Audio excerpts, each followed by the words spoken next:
Pucuk Buku SDHV. Saya Ibu Dea, hari ini tidak sendirian. Saya bersama dengan seorang rekan pembaca juga yang dikenal oleh banyak murid, terutama murid-murid kelas 4, yaitu adalah Ibu Rima. Hai Ibu Rima. Halo Ibu Dea. Apa kabar Bu? Sehat kan ya? Puji Tuhan sehat Bu. Puji Tuhan. Gimana nih akhir-akhir ini, hektik nggak Bu minggu-minggu ini? Ya, lagi hektik ya Bu, banyak murid ke sekolah juga. Oke, semoga di tengah kehektikan ini Ibu tetap sukacita, ceria dalam menjalankannya ya Bu ya. Thank you juga Bu sudah mau hadir di sini bersama dengan saya di acara Pucuk Buku SDHV. Saya tahu Ibu menyelipkan acara ini di tengah-tengah jadwal Ibu yang begitu padat ya Bu ya. Iya. Oke deh, saya juga terkesan loh ternyata Ibu juga seorang pembaca ya. Saya juga baru tahu. Iya Bu, betul. Udah banyak yang buku Ibu yang baca. Biasanya genre apa sih yang Ibu baca? Saya lebih suka novel yang memang novel sastra dibanding dengan novel populer gitu. Oke, novel sastra. Salah satunya mungkin yang akan kita bawakan hari ini ya Bu ya. Betul sekali. Oke, nah Bu, buku ini kenapa sih Ibu mau apa buku ini? Lalu kenapa Ibu mau bawa buku ini di acara Pucuk Buku SDHV? Oke, jadi pertama kalinya saya menyukai karyanya beliau, Oka Rusmini, itu ketika salah seorang teman memberikan saya buku novel ini, bukan novel yang ini, novel yang lainnya. Kemudian saya baca, saya tertarik dengan kisah kebudayaan Bali, begitu, dan juga kisah-kisah perempuan yang menceritakan kehidupannya bagaimana sih di Bali. Begitu. Nah dari situ saya penasaran karya-karyanya Oka Rusmini yang lainnya ini. Jadinya waktu lihat buku ini, wah ini penulis yang dulu saya pernah baca juga karyanya, jadi saya baca kembali ini. Si penulis Oka Rusmini ini buku apa Bu yang Ibu baca juga sebelumnya? Ada novel Sagra, kumpulan cerpennya di dalamnya. Sagra, baru itu sih Bu, dan yang kedua ini. Oke, Bu boleh nggak ceritakan sedikit aja nih biar para readers juga tahu apa sih isi dari buku Tarian Bumi ini? Ya, jadi buku novel Tarian Bumi ini menceritakan kebudayaan Bali pada umumnya. Khususnya di cerita ini tokoh utamanya adalah Telaga. Dia punya ibu namanya Ibu Luh Sekar, dan ibunya ini seorang perempuan sudra. Dia ingin menjadi perempuan Brahmana, kasta tertinggi begitu. Nah, mengusahakan segala cara nih untuk bisa menikah dengan laki-laki sudra, dan kemudian punya anak Telaga ini, dan harapannya juga besar, Telaga ini nanti harus menikah dengan laki-laki yang Brahmana juga. Tapi pada akhirnya Telaga memilih jalan yang berbeda, menikah dengan laki-laki sudra gitu. Nah itu secara garis besarnya Bu.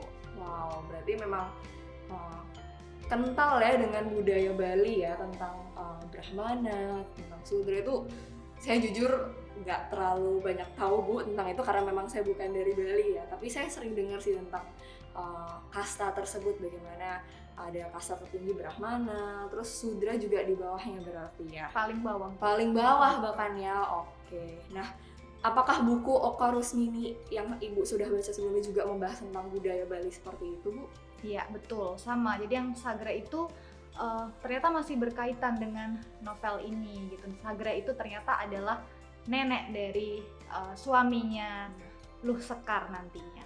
Ya, Ibu dari Luh Sekar, ibu mertuanya Luh Sekar pada akhirnya nanti. Ya, saat saya baca saya juga tertarik nih Bu dengan budaya-budaya di Indonesia, salah satunya budaya Bali. Saya baca menarik banget ya Bu ternyata bukunya ya. Saya baca pun cuma habis dalam waktu 2 hari, dan cara Oka Rusmini ini menyampaikan budaya Bali itu begitu jelas gitu ya Bu ya. Emang orang Bali ya Bu si Oka Rusmini ini. Oke. Nah Bu, kalau dari buku ini nih, khususnya buku Tarian Bumi ini, apa sih nilai yang bisa kita pelajari yang disampaikan oleh Oka Rusmini? Oke, jadi ketika membaca buku ini gitu, saya merenungkan kembali tentang value yang didapatkan dari kisah ini. Jadi di kisah ini banyak manusia, khususnya masyarakat pada saat itu, yang melihat value seseorang itu hanya dari kastanya. Wow. Jadi semakin tinggi kastanya, value mereka semakin tinggi, semakin besar gitu. Jadi mereka mengukur diri mereka dari value itu sendiri. Dan disinilah kegagalan manusia melihat diri mereka gitu. Padahal Tuhan menciptakan kita semua itu dengan value yang sama. Di mata Tuhan tidak peduli kasta kamu apa gitu. Tapi di kisah ini manusia gagal melihat value-nya, hanya dibatasi dengan kasta mereka. Dan yang kedua adalah peran manusia.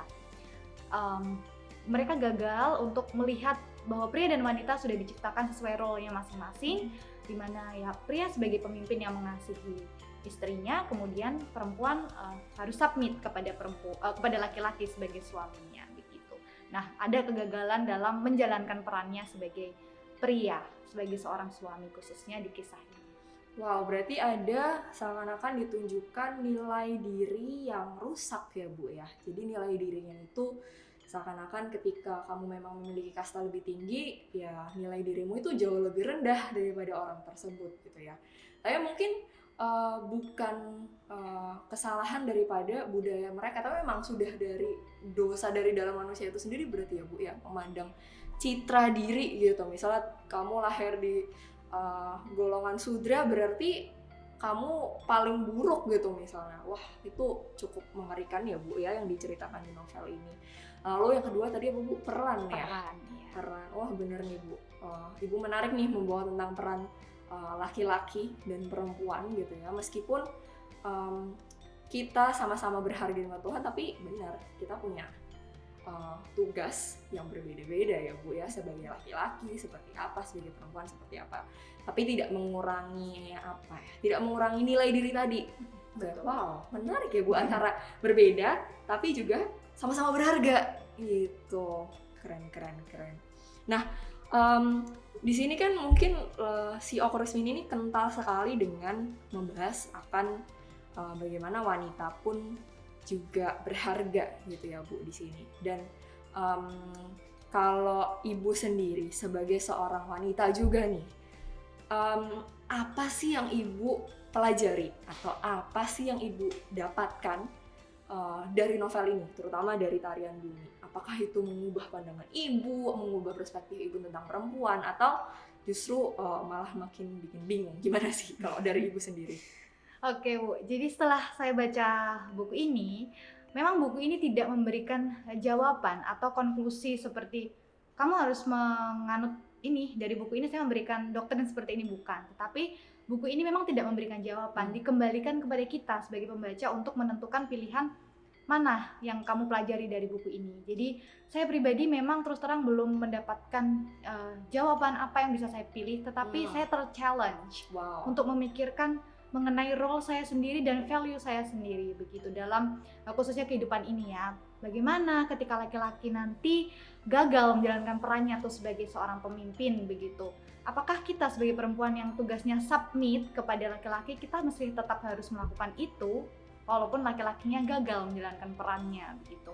Atau kitakah yang harus mengambil kendali, jadi menukar posisi kita yang memimpin relasi tersebut gitu. Jadi itu masih challenge bagi saya pribadi, dan buku ini menantang saya untuk terus berpikir semakin dalam tentang itu.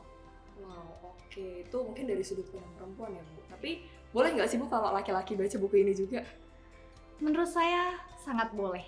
Sangat boleh ya. Sangat, ya supaya mereka juga punya gambaran ya bagaimana dari sisi perempuan itu melihat kaum Adam begitu. Oke deh. Nanti kalau misalnya Ibu, misalnya kita mungkin bisa berdiskusi lebih lanjut kali ya Bu tentang saya sebenarnya banyak sekali pertanyaan untuk buku ini, tapi mendengar dari yang Ibu sampaikan saya rasa itu cukup jadi daging yang kita bisa pelajari, apalagi secara Kristiani ya Bu, dari pandangan Tuhan tentang peran laki-laki dan perempuan. Nah, readers, kita sudah belajar tadi ya bahwa Tuhan itu menciptakan manusia, laki-laki dan perempuan gitu. Tapi mereka memiliki tanggung jawabnya masing-masing. Gitu. Laki-laki berperan sebagai pemimpin keluarga, lalu juga perempuan memiliki peran sebagai istri yang mana harus tunduk gitu ya, tunduk secara alkitabiah kepada laki-laki. Namun di balik peran mereka yang berbeda, ternyata mereka sama-sama berharga di mata Tuhan, dan itu hal yang patut kita syukuri gitu dari apa yang Tuhan sudah ciptakan dan berikan kepada kita. Nah, harapannya ketika kita sudah mengetahui itu, kita sama-sama belajar. Dari buku ini kita belajar bahwa oke, laki-laki apakah sudah menjalankan perannya atau belum? Seperti tadi Ibu Rima tertantang nih ketika baca buku ini, apakah sudah menjalankan perannya? Begitupun juga perempuan, apakah kita sebagai perempuan sudah menjalankan peran sebagaimana Tuhan sudah menciptakan kita? Namun, ya balik lagi, kita sama-sama berharga di mata Tuhan. Meskipun kita memiliki pekerjaan yang berbeda-beda. Mungkin ada yang pekerjaannya sebagai dokter, ada yang pekerjaannya sebagai polisi, ada yang pekerjaannya sebagai guru. Perannya berbeda-beda, tapi kita sama-sama berharga di hadapan Tuhan. Kalau kalian tertarik nih mau baca buku dari Oka Rusmini Tarian Bumi, kalian bisa dapatkan di library sekolah. Nanti kalian bisa pinjam dan kalian bisa baca. Dan buku ini sepertinya masih ada beberapa ya Bu ya di perpustakaan ya. Iya, jadi silahkan kalian bisa baca buku ini, pinjam buku ini. Namun saran dari kami, silahkan kalian bisa baca dengan bijak bersama dengan orang dewasa. Jadi kalian bisa punya rekan berdiskusi juga tentang apa isi daripada buku ini. Oke, terima kasih Ibu Rima. Ini waktu yang cukup singkat, tapi saya rasa tadi sudah cukup jelas ya menggambarkan isi daripada buku Tarian Bumi ini. Semoga ini juga bisa bermanfaat untuk rekan-rekan pembaca yang lainnya. Ya, saya punya satu pantun untuk kita semua. Jalan-jalan ke pasar beli ikan, dibeli lalu dimasak oleh yang punya. Terima kasih sudah mendengarkan. Sampai jumpa di episode selanjutnya. Bye readers. Bye leaders.